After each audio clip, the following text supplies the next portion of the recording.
Thanks for clicking in. No one complains and no one lays blame, but accepts the disastrous situation with a resonating silence, showing dignity and restraint. This is the general attitude Thais must have in light of, according to Thai Rasman Lukjan, the massive ongoing flood situation that is well beyond a crisis. A grim-faced Prime Minister Yingluck went on TV on Friday to appeal to Thais not to panic. Reports of people flocking to hoard consumer products and emptying department store shelves may not be a good indication, although the public has underestimated what can now be dubbed as one of the greatest floods to hit the country. Thairat's columnist Zoom urged Thais to demonstrate composure, restraint, and kindness towards one another, as the Japanese did when they were hit by terrifying earthquakes and a tsunami that went on to bring a nuclear crisis. Zoom appealed to the public to prove to the world that Thailand can be another noble nation. Yes, there have been a few sporadic conflicts between sections of people over opening and closing of water gates, or reports of flood victims destroying embankments that authorities put up to prevent flood waters inundating certain areas. Today, Thairat's main headline screams Bangkok's eastern districts of Nong Chau and Lat Krabang are flooded because Pat Riu or Cheung Sao residents do not let authorities open water gates to discharge water to canals there because they are already under 2 meters deep water. However, surveys show 80% of Thais put faith in their counterparts in terms of lending support, while only 20% is given to the government in that regard.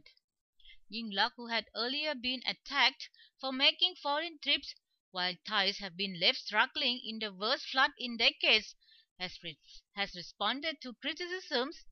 Matichon's main headline says, "Who stops flying out of the country? Brings military to help over flood crisis."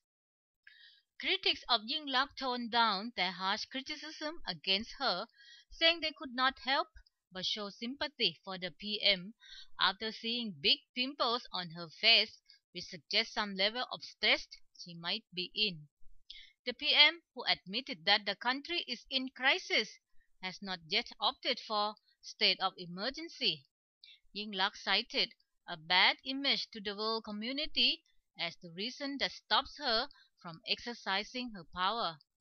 But Thai Post headline suggests that the PM changed her approach of tackling floods with a sense of urgency if she wants to prove to be an effective PM. Thai Post says suggestion to Pu to claim state of emergency to be in command of flood problem.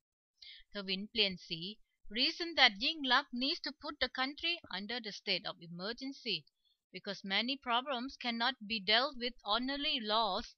For instance, people who refuse to be evacuated out of their badly flooded homes. Then, what about people who destroy state embankments? Thai Post Tan Khun Noi quoted the Thai Weather Bureau that there is a possibility that Thai will welcome in the new year in a flood water and with chilly weather. Thai Rasme Lukjan is also not very optimistic, saying if Thais are lucky, we will face 2 more months of floods, judging by the current capacity to discharge water to the sea, and given that we see no more storms. But if more storms are coming on our way, floods will be worsened and prolonged well beyond 2 months. With industrial estates at risk of seeing their machineries sunk deep under water, let's pray the government can mobilize resources to save them, because a number of Thai workers could be put out of jobs for years if not months. Pujatkan says Rojana Industrial Estate in Ayutthaya collapses. Billions of baht lost. Thairat shows the picture of Honda factory being inundated in 2 meter deep of water and 200 cars being submerged. Matichon says 5 more estates at risk. They include Lat Garbang Industrial Estate, Nawanakon, and High Tech. Bangkok Governor Sukhumpan's move to resort to a ritual to ward off floodwaters has been attacked by critics. Thairat's headline today shows the governor is undertaking more concrete action. He was able to mobilize 1 million sandbags that were earlier reported to be in severe shortage. But is the problem solved? Sadly, no. He is now running out of sand. 20 years ago, Bangkok did not have underground tunnels and subways. Phuket Thai Post and Matichon show pictures of mass transit and subways officials putting up gates to prevent floods. Are your house at risk of floods? Be prepared. That's it, folks. Bye.